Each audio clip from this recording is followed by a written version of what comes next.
ഒരു ചട്ടി വെച്ച് അതിലേക്ക് 1 ടേബിൾ സ്പൂൺ വെളിച്ചെണ്ണയും 1/4 ടീസ്പൂൺ ഉലുവയും 1/4 ടീസ്പൂൺ ജീരകവും ഒരു ഇഞ്ചി വെളുത്തുള്ളി ചതച്ചത് 1 ടേബിൾ സ്പൂൺ ഇട്ട് കൊടുത്ത് ഒന്ന് മൂത്ത് വരുമ്പോൾ 10 അല്ലി ചെറിയ ഉള്ളി ചതച്ചത് ഇട്ട് കൊടുക്കുക. ഇതിൻ്റെ കൂടെ തന്നെ ഒരു തണ്ട് വേപ്പില കൂടി ഇട്ട് കൊടുത്ത് മൂത്ത് വരുമ്പോൾ അതിലേക്ക് 1/2 ടീസ്പൂൺ മഞ്ഞൾപ്പൊടിയും 2 ടേബിൾ സ്പൂൺ കാശ്മീരി ചില്ലി കൂടി ഇട്ട് കൊടുത്തിട്ട് നല്ലൊന്ന് മൂപ്പിച്ചെടുക്കാം.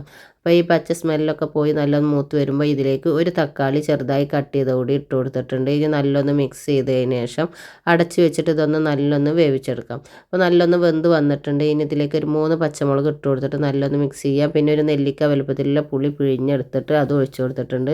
ഇനി ഇതിൻ്റെ കൂടെ നമുക്ക് എത്ര കറി വേണ്ടിച്ച് അതിന് ആവശ്യമായിട്ടുള്ള വെള്ളം ഒഴിച്ച് കൊടുത്ത് ആവശ്യത്തിനുള്ള ഉപ്പ് ഇട്ട് കൊടുത്തിട്ട് ഒന്ന് തിളച്ച് വരുമ്പോൾ ഇതിലേക്ക് കഴുകി വൃത്തിയാക്കി വെച്ചിട്ടുള്ള അയിലത്തല ഇട്ട് കൊടുത്തിട്ടുണ്ട്. ഇനി ഒരു 5 മിനിറ്റ് കൊണ്ട് നമ്മൾ തലയൊക്കെ വെന്ത് വന്നിട്ടുണ്ട്. ഇനി തീ ഓഫ് ചെയ്യുക, പച്ച വെളിച്ചെണ്ണ ഒഴിക്കുക, 2 പച്ചമുളകും ഒരു വേപ്പിലത്തണ്ട് ഇട്ട് കൊടുത്തിട്ട് നമുക്കിതൊന്ന് അടച്ച് വെക്കുക. ഒരു 10 മിനിറ്റ് കഴിഞ്ഞ് തുറന്ന് നോക്കിയാൽ അടിപൊളി അയിലത്തലക്കറി റെഡി ആയിട്ടുണ്ട്.